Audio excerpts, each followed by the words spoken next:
Merci beaucoup pour cette invitation. Un samedi matin, parler des sciences sociales et du football, je ne pouvais pas refuser parce que je suis un ancien professeur de sciences économiques et sociales. Je suis professeur de sociologie à Poitiers après avoir été à Nantes, à l'École normale supérieure et à Nanterre. Et donc j'ai je suis très content d'être là, voilà, première chose à dire.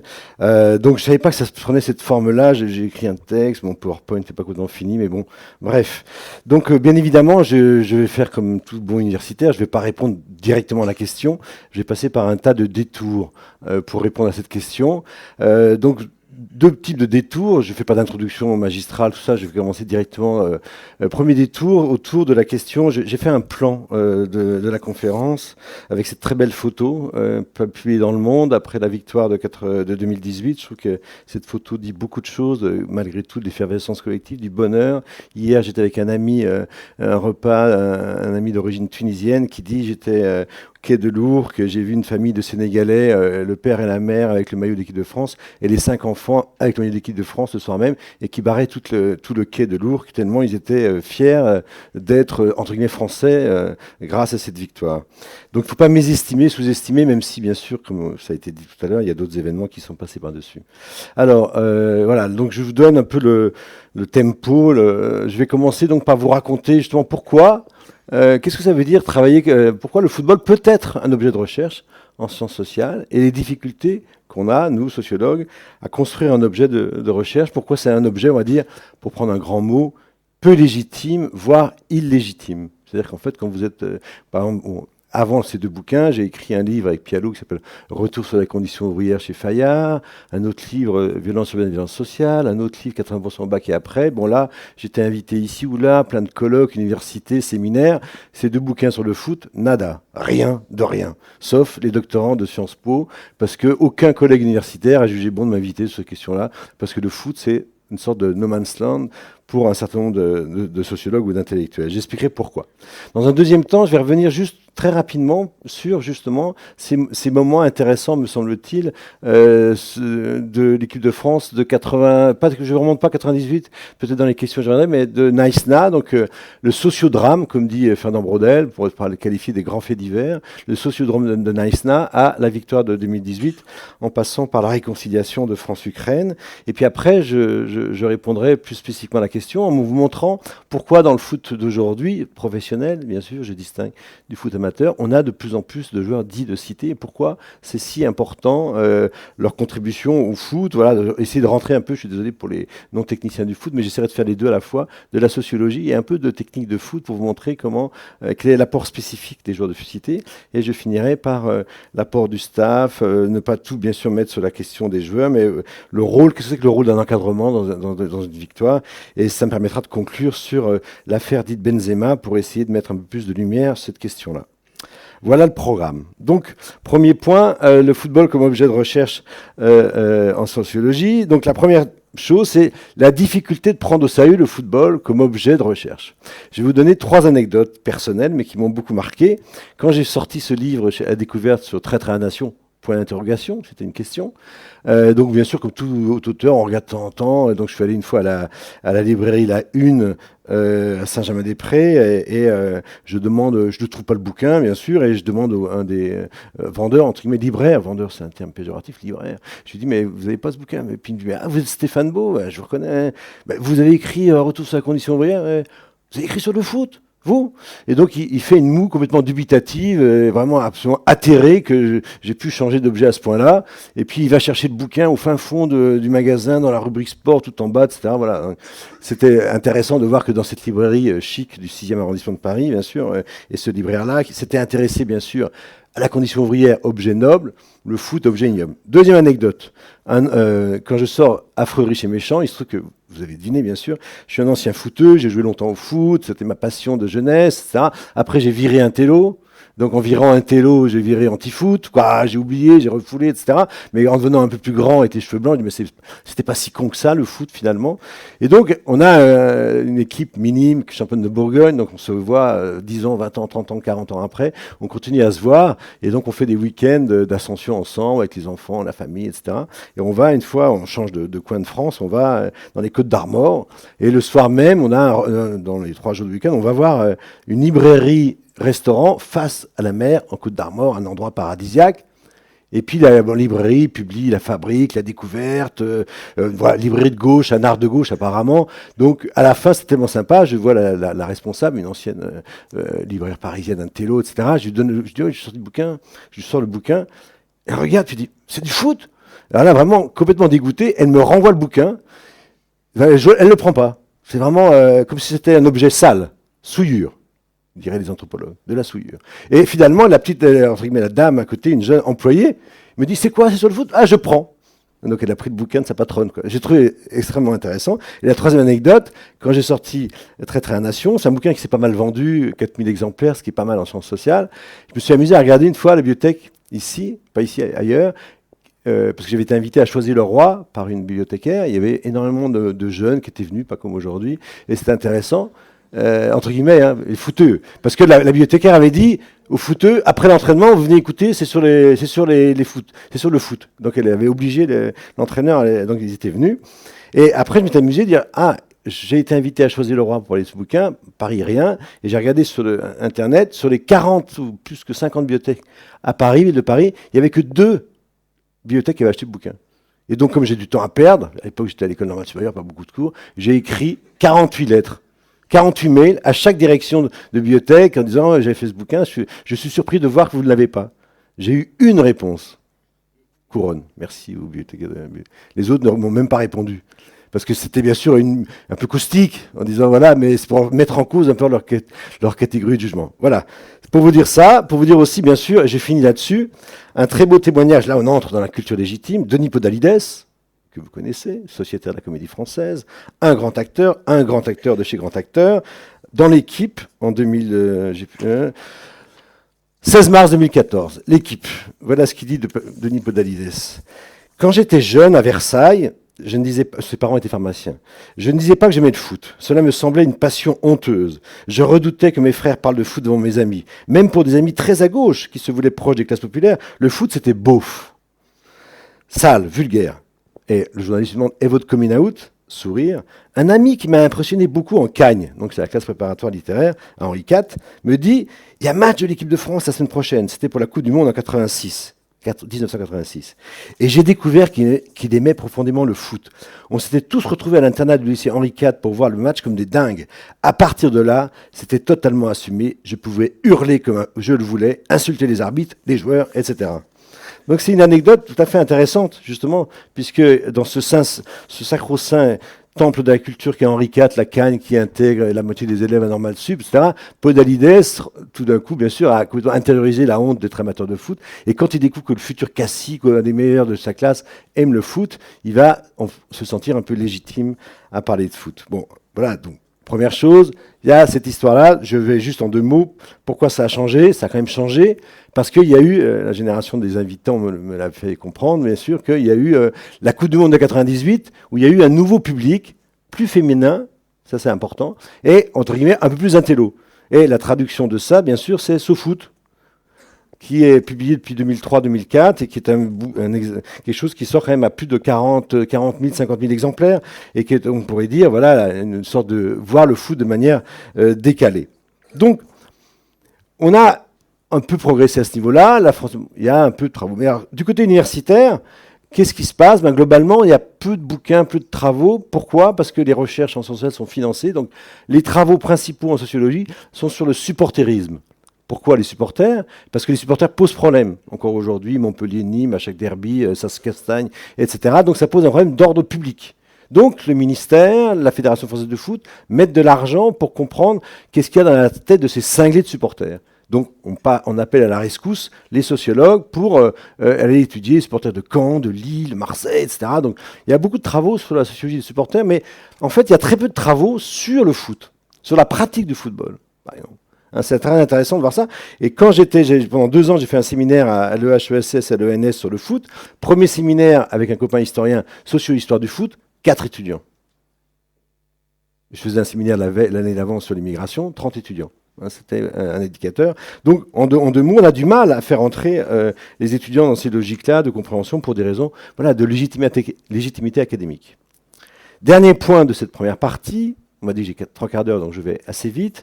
Dernier point, quand on veut, comme moi, essayer de travailler comme sociologue sur le football, bon, on va distinguer bien sûr le football amateur et le football professionnel. Il se trouve que moi, j'ai travaillé sur le football professionnel, et donc principalement sur cette grève des joueurs de 2010. Et donc pour travailler avec Philippe Guimard, on a fait ce livre, Traître à la Nation. La grande question, c'est comment, quand on fait des entretiens, quand on fait de la sociologie, on fait soit des statistiques. En matière de foot, elles sont quasi nulles. La Fédération française de foot est très anti-social, donc il finance, ou très peu, finance rien. J'ai dirigé une thèse de Camille Martin sur le foot féminin.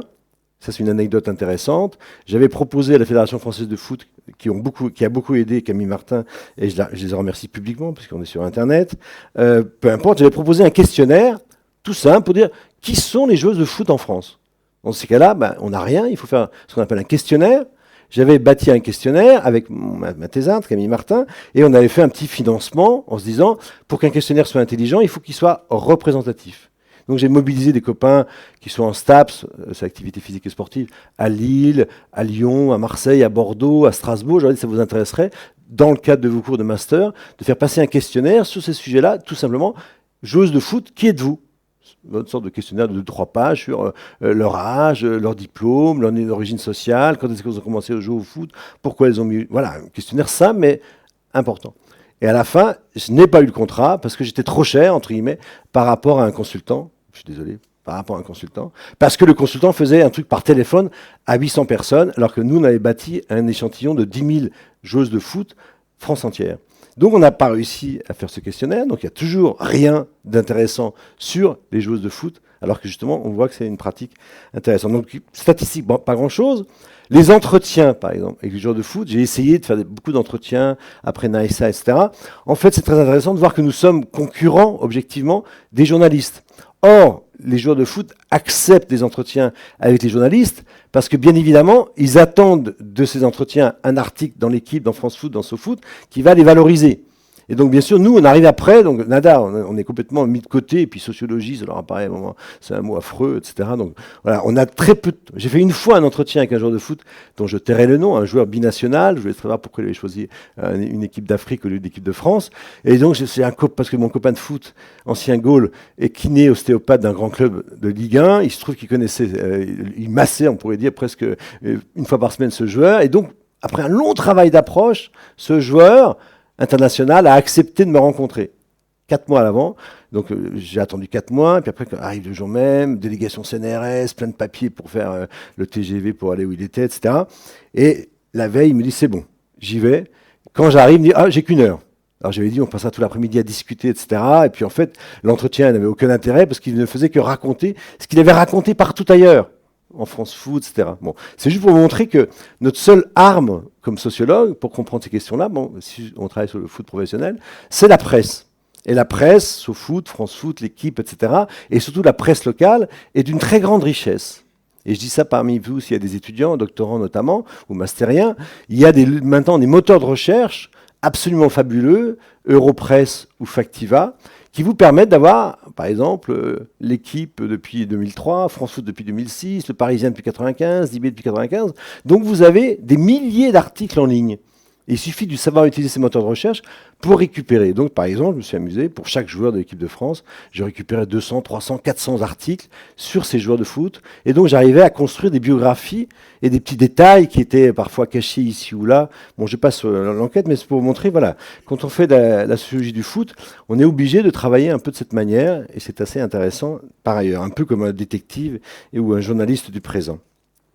Donc voilà, quand on est sociologue, en 2 mots, on a plutôt des pratiques d'études sur le football professionnel qui sont plus financées, mais on a un grand no man's land, une très grande... on ne sait rien de ce qui se passe dans le foot amateur, alors que c'est 2 millions de pratiquants.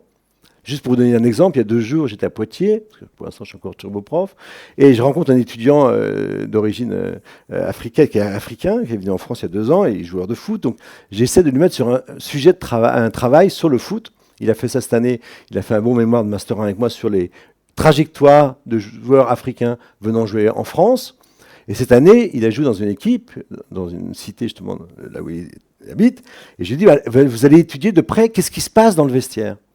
Et donc je lui ai donné comme sujet ce qu'on appelle les relations à plaisanterie, la manière dont justement on fait dans le foot, on passe son temps à se chambrer, à se moquer, etc.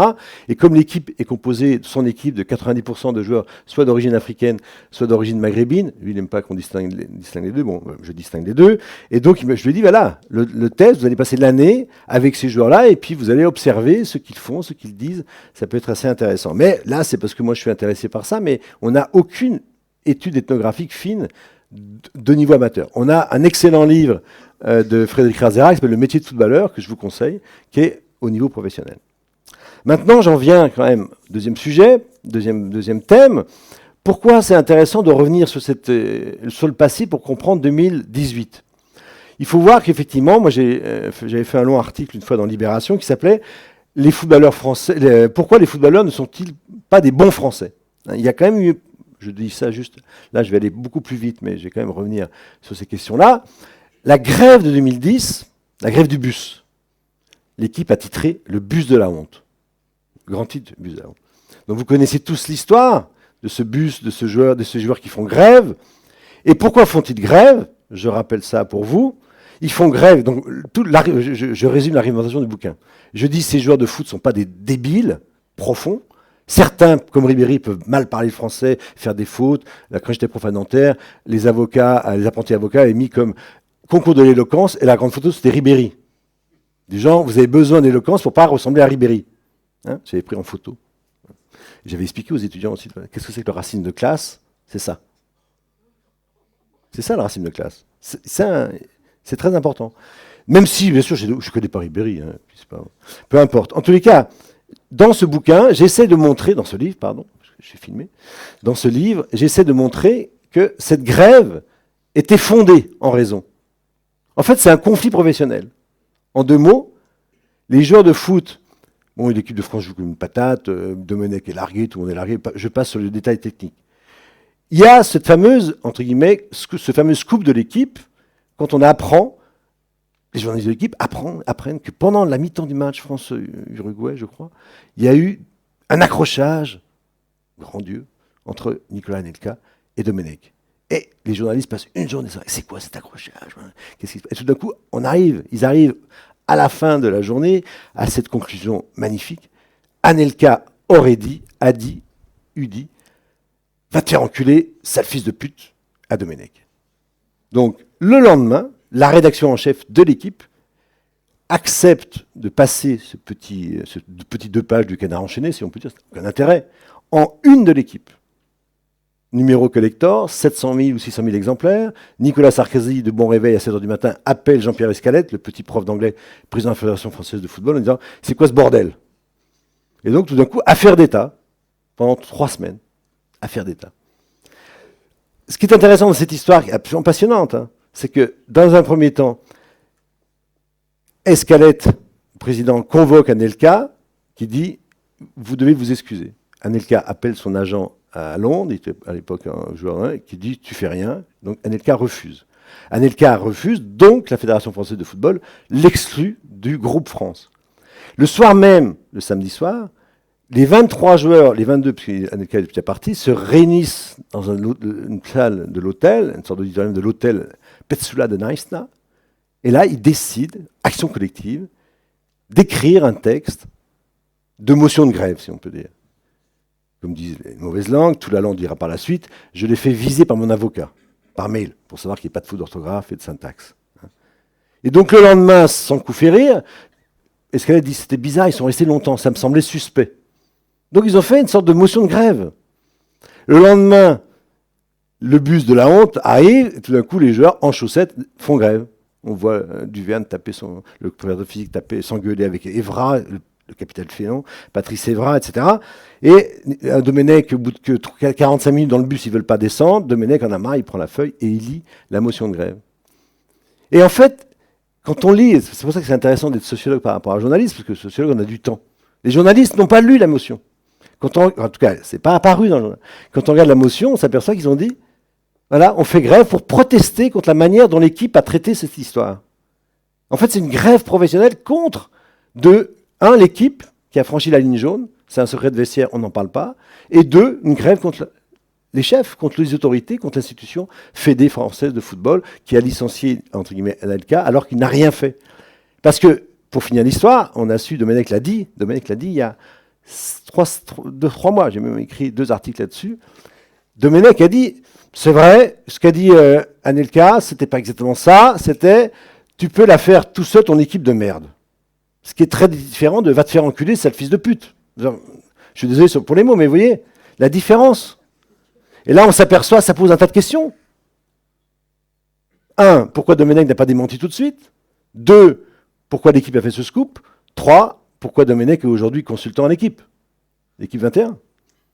Hein, c'est super intéressant politiquement. Parce que bien sûr, je finis cette histoire, parce qu'à cause de ça, c'est les joueurs de cité au banc des accusés. C'était Ribéry, Evra, Gallas. Les 3 quarts sont...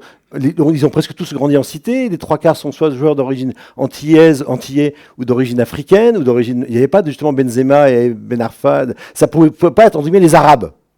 C'était les autres. Et donc, quand on regarde de près France Football, l'équipe pendant 3 semaines, que j'ai regardé, c'était les meneurs. On a accusé les meneurs. Donc, vous voyez... Là, c'est très intéressant parce que politiquement, ça veut dire quoi?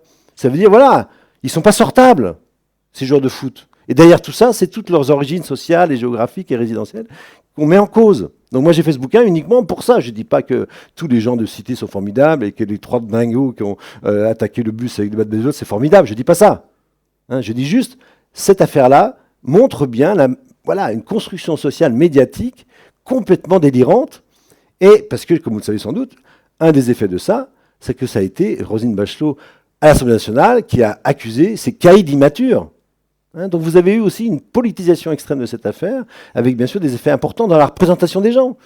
Après, un employeur lambda qui veut recruter un équivalent de Evra ou de Gallas, il va réfléchir un peu. Il va dire, mais ici, ils sont tous comme ça.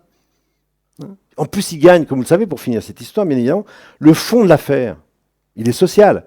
D'un côté, vous avez des journalistes qui sont passés par des écoles de commerce, des écoles de journalistes, etc., qui sont à 3 000, 4 000 euros, et puis les autres dingos à 800 000 euros par mois. Parce qu'ils sont à 800 000 euros par mois. Benzema, Ribéry, etc. Kanté a été gagné à Chelsea, j'adore Kanté. Hein. Kanté, il est à 300 000 euros par semaine. Vous voyez, donc, ces chiffres-là, bien sûr, donnent tournis. Donc, moi, je m'amusais toujours dans les cafés, dans les bars, etc., à entendre ça. C'était toujours le même discours. C'est scandaleux, c'est trop payé. Donc, le foot business, ça qui est intéressant, a promu une élite footballistique payée de manière absolument indécente. Et donc, bien sûr, le bas peuple, le petit peuple, contemple ça de manière complètement effarée.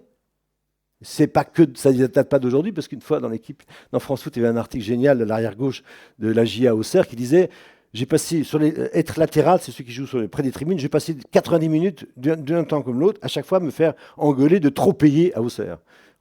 C'était l'insulte suprême, trop payer, trop payer. Hein, donc il y a aussi ça. Il y a ce qu'on voit nous à la télé, puis dans un stade, les joueurs de foot subissent en permanence ces agressions. Hein, donc le travail du sociologue, c'est aussi d'essayer de comprendre les différents points de vue, hein, bien évidemment. Donc, en 2 mots, on est parti du sociodrame de Naïsna jusqu'à la victoire de 2018, où là, on a eu une sorte de concert de célébration de la nation, etc., de ces jours-là. Et puis, un moment intéressant, c'est là ce que j'ai appelé la réconciliation. Dans le bouquin Affreux, riche et méchant, il y a un chapitre entier sur le moment de France-Ukraine, Ukraine-France. La France perd 2-0 en Ukraine. Pascal Praud se lâche dans, je ne sais pas quelle émission de... je ne sais plus quelle chaîne. Il est sur quelle chaîne? C'est News. Il se lâche en disant c'est une équipe de branquignoles.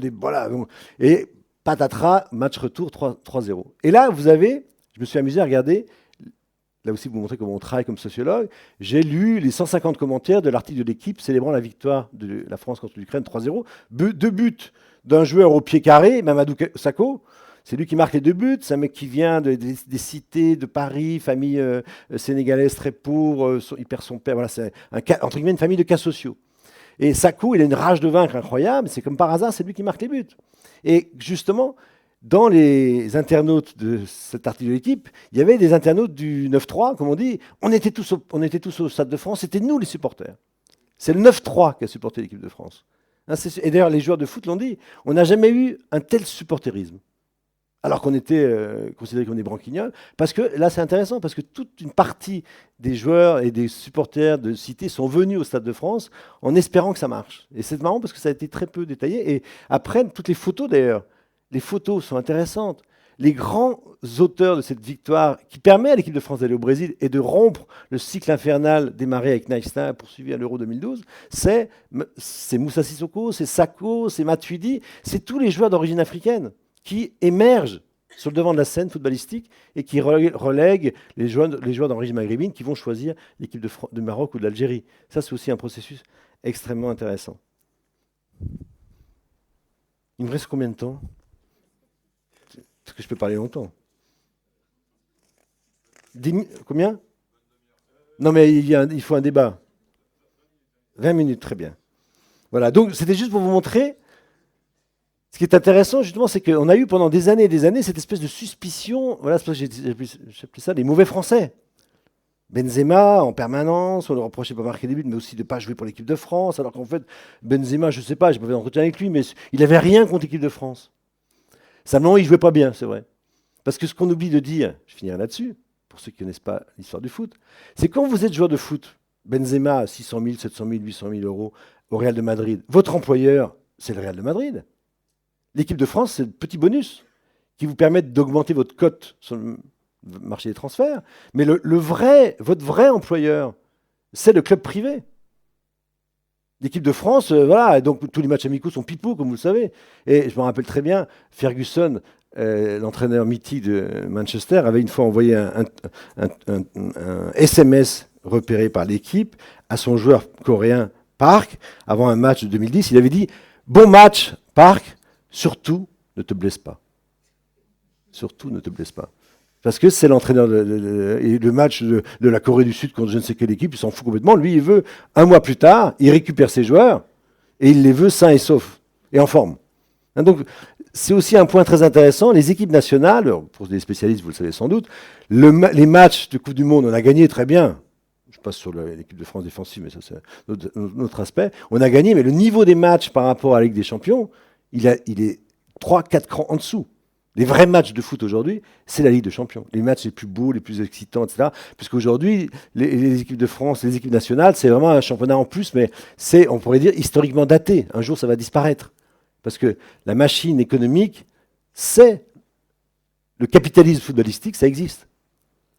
En ce moment, le club mythique de Saint-Etienne va peut-être être racheté par des Qataris après avoir été menacé d'être racheté par des Américains, les Émirats. C'est intéressant. Parce que Saint-Etienne, c'est le chaudron, c'est la mine, c'est Manufrance. C'est toute une histoire ouvrière. Et comme vous le savez sans doute, les patrons, les grands patrons français aujourd'hui, à cause de ces images-là du foot, investissent dans le rugby, c'est plus noble, paraît-il, ou parfois d'autres clubs, un peu le handball, mais le foot, c'est fini. Le temps des tapis, le temps de Casino, Geoffroy Guichard, Peugeot qui investissaient dans le foot, parce que c'est has-been et puis c'est classé, c'est déclassé socialement. Donc c'est des capitaux étrangers qui sont en train, comme en Italie et en Angleterre, de racheter le foot français. Là, c'est une digression, mais pour vous montrer que le foot, c'est un fait social total et c'est intéressant pour ça. Donc maintenant, j'en viens à la question, bien sûr, importante.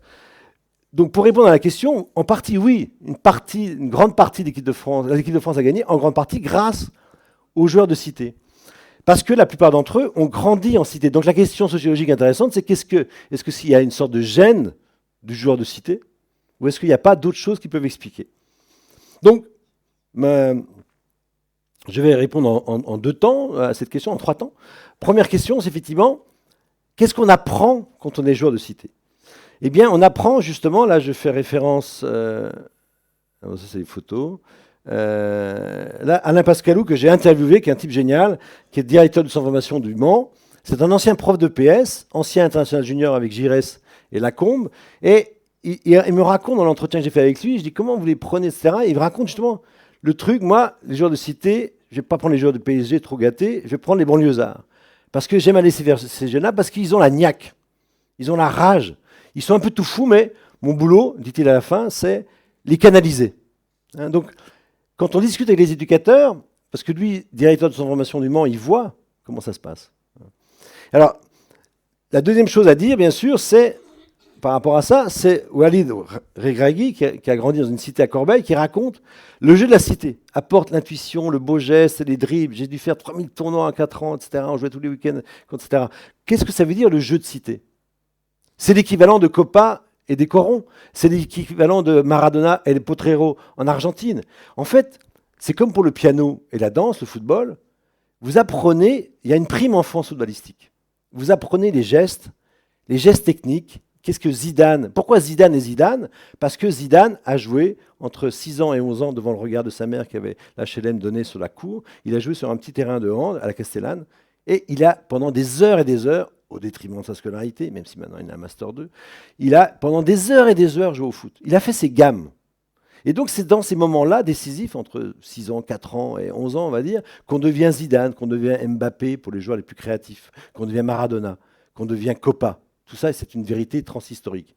C'est-à-dire qu'en fait, on apprend à jouer dans des petits espaces, on apprend à contrôler, comme on dit en matière footballistique, à la place des pieds, il a une main. C'est-à-dire que tellement le ballon lui colle au pied comme à une main, parce qu'en fait, il a appris les gestes comme un enfant qui a appris le piano à 3 ans, 4 ans, il fait ses gammes. Donc, qu'est-ce qui fait que les joueurs de cité ont un plus footballistiquement? C'est parce qu'effectivement, ils ont un surinvestissement, un surentraînement qui fait que footballistiquement, techniquement, ils sont meilleurs que les autres. Et pour finir cette question-là, bien évidemment, c'est que aujourd'hui, là je parle technique pour ceux qui aiment le foot, aujourd'hui le foot est fondé sur la pression, le pressing en permanence, et en fait, les joueurs décisifs sont les joueurs qui arrivent à briser les lignes par des dribbles et autres, et à être décisifs. Par exemple, N'Golo Kanté, c'est pas qu'un gratteur de ballon.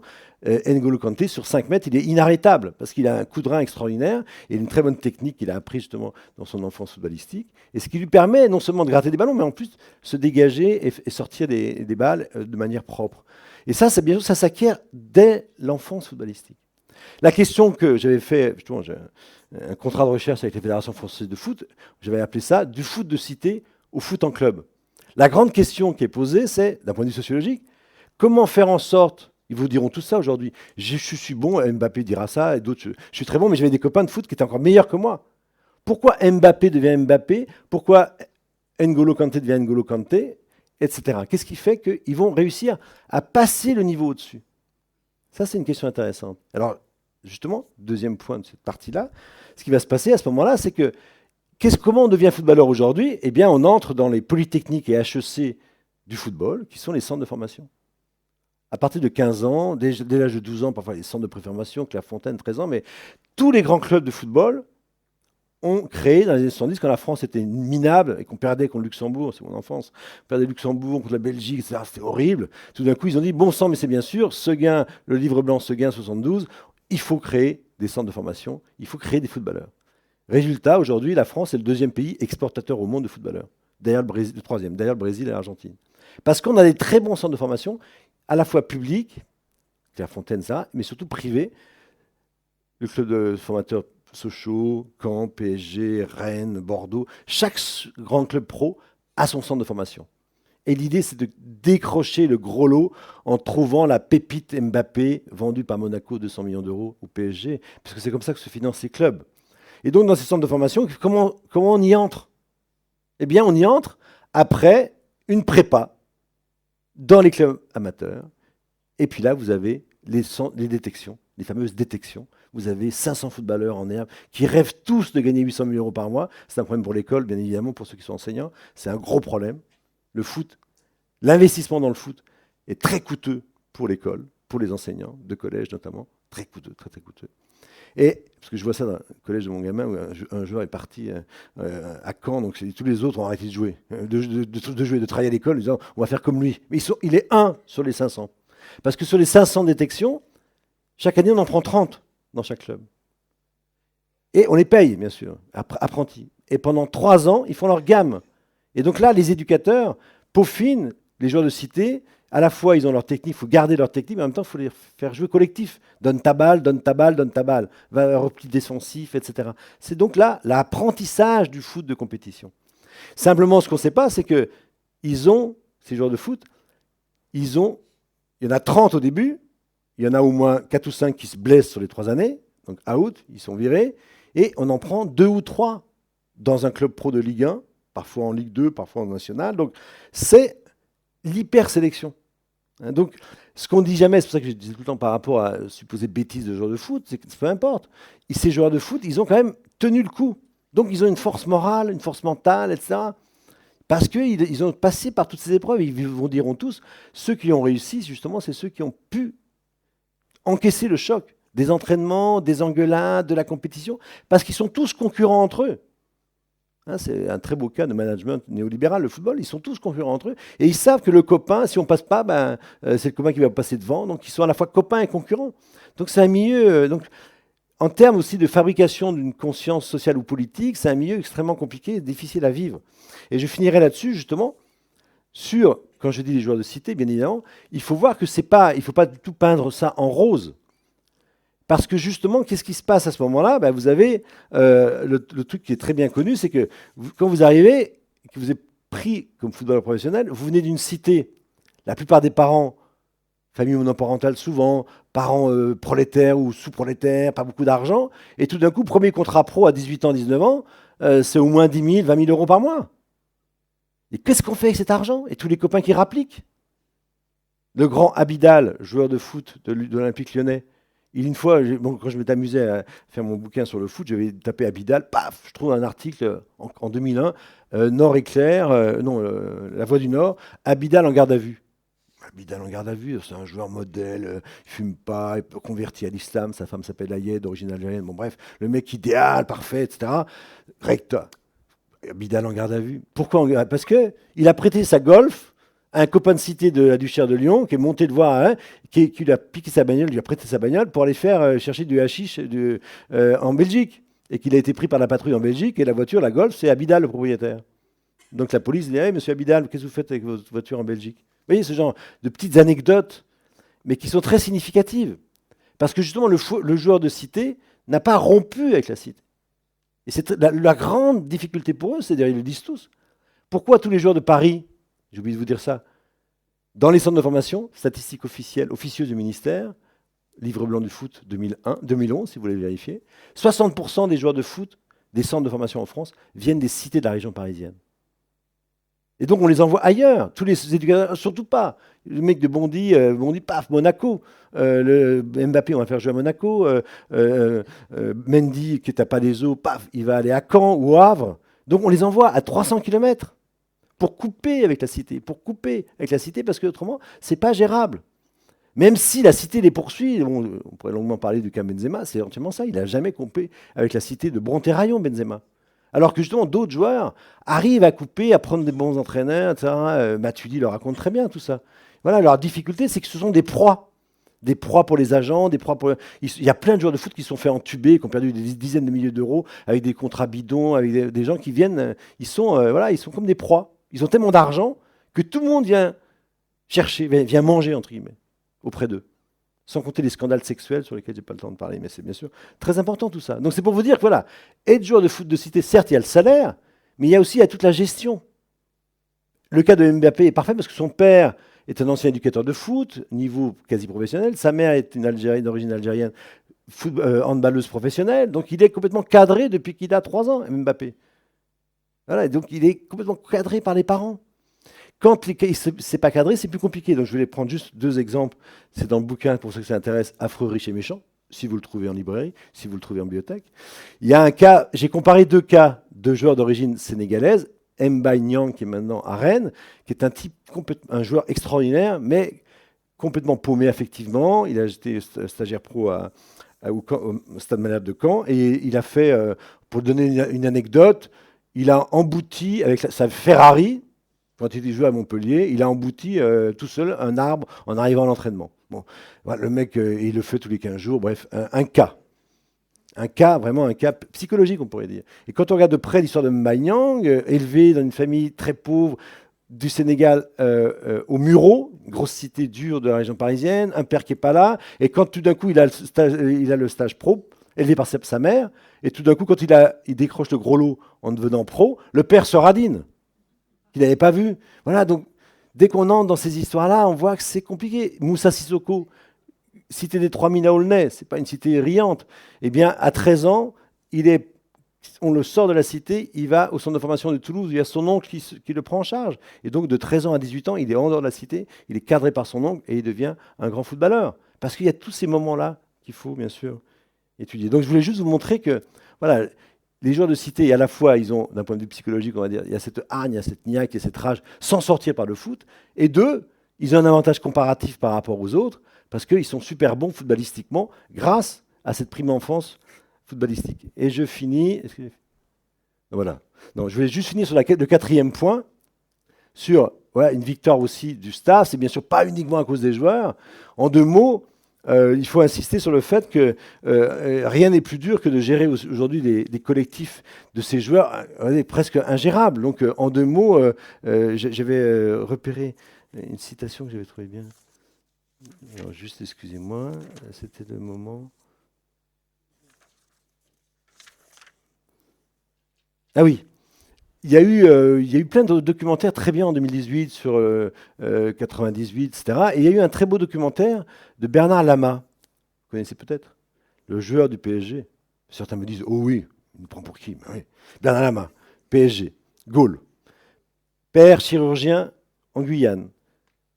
Il a le bac. Son père, un intello, médecin, surtout pas le foot. Et Bernard Lama transgresse l'ordre parental et il devient footballeur en partant tout seul à Lille et devient un grand joueur de foot. Et il a été malheureusement doublé par Barthez. Donc pendant tout le mondial de 98, il a été le goal remplaçant, la doublure de Barthez. Et en fait, il a fait un film, ça on ne le savait pas, qui est sorti 20 ans plus tard, pendant la Coupe du Monde. Il s'est amusé à filmer avec sa caméra, parce qu'il avait du temps malheureusement, les copains, etc. Et il raconte dans ce très beau documentaire, justement, que le secret, outre Mémé Jacquet, le secret de l'équipe de France de 98, c'est que c'était un groupe de copains. Il raconte plein de scènes, de détails. C'est vraiment intéressant de montrer voilà, qu'une équipe de sport, c'est un groupe social. Et quand le groupe social est trop divisé et trop clivé, c'est le cas de Naïsta, entre d'un côté Ribéry et puis voilà, Gourcuff, dont on disait qu'il était homo, etc. Bon, bref, tout ça, ça a joué, bien évidemment. Mais là, 98, c'est un groupe de copains. Parce que justement, comme on dit dans le langage sportif, jouer au foot, c'est pas uniquement marquer des buts et sauter haut de la tête, mais c'est aussi le replacement, les efforts collectifs. Comme on disent les coachs, faire des efforts. Et on ne fait les efforts, c'est ce que nous apprend la sociologie, le tout est supérieur à la somme des parties, que si on est entraîné par cette force collective et qu'on travaille pour les autres. Donc, ce documentaire le montre bien. Et ce qu'on pourrait dire sur la victoire de l'équipe de France de 2018, même si, d'un point de vue personnel, je trouve que cette équipe de France jouait vraiment trop défensif, mais peu importe, était trop Jacquet orienté, si on peut dire, globalement, ils ont gagné, donc c'est l'essentiel. Mais il y aurait beaucoup de choses à dire sur le fond. La Casette aurait dû jouer. Bref, à mon avis, contre Giroud, peu importe. Ce qui est intéressant, c'est que Deschamps, il a su ça. Il a su, et tous les coachs, je lis tous les commentaires aujourd'hui, tous les joueurs disent, il a su, parce qu'en fait, il sait gérer un groupe. Parce qu'un groupe de 12 titulaires, il y a 12 remplaçants. 11 titulaires, il y a 11 remplaçants. La grande difficulté, comme on le sait aujourd'hui, c'est comment faire jouer les remplaçants qui cirent le banc alors qu'ils doivent jouer 10 minutes. Alors certains, vous savez, ne veulent pas rentrer, etc. Et on voit très bien que Deschamps a joué un rôle important, et les remplaçants les plus importants, ce sont ceux qui n'ont pas joué, comme Rami, qui n'a jamais joué une minute, mais ça a été l'ambianceur, celui qui a mis à 4h du matin, qui a réveillé l'hôtel en s'amusant avec l'extincteur du coin. Voilà, mais ça n'empêche que Deschamps a su jouer ça. Et pour finir là-dessus, pourquoi il exclut Benzema? Non pas parce que Benzema est arabe. J'ai fait une discussion comme ça. Une copine, ancienne étudiante, qui travaille dans une cité dans le 9-3, m'a invité à parler avec les jeunes, tous d'origine maghrébine, là où elle était, et on a parlé foot. Ouais, monsieur Benzema, quand même, Benzema, c'est pas normal. Pas normal. Deschamps est raciste. Non, Deschamps n'est pas raciste. Deschamps, c'est un coach. Jusqu'à 2016, il défend Benzema. Alors qu'il était vilipendé par la presse, l'équipe notamment. Simplement, ce qui se passe, c'est qu'il a fait cette fameuse affaire de sextape, et à un moment donné, comme il est toujours mis en examen pour l'Euro 2016, Deschamps dit, je ne peux pas sélectionner pour l'Euro 2016 en France un joueur qui est mis en examen. Ça ne se fait pas. Donc, il ne le sélectionne pas.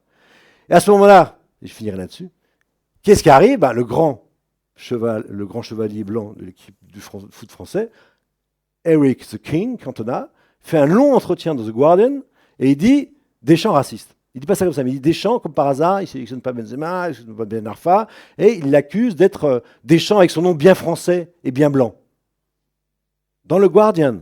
4 jours plus tard, Benzema est bien sûr relayé en 4 pages dans l'IB sur Cantona, le roi de tout.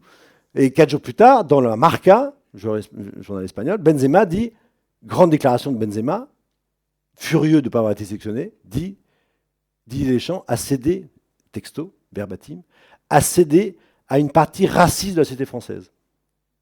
2 jours plus tard, dans la maison de Concarneau de Deschamps, sa femme est de Concarneau, un tag Deschamps raciste.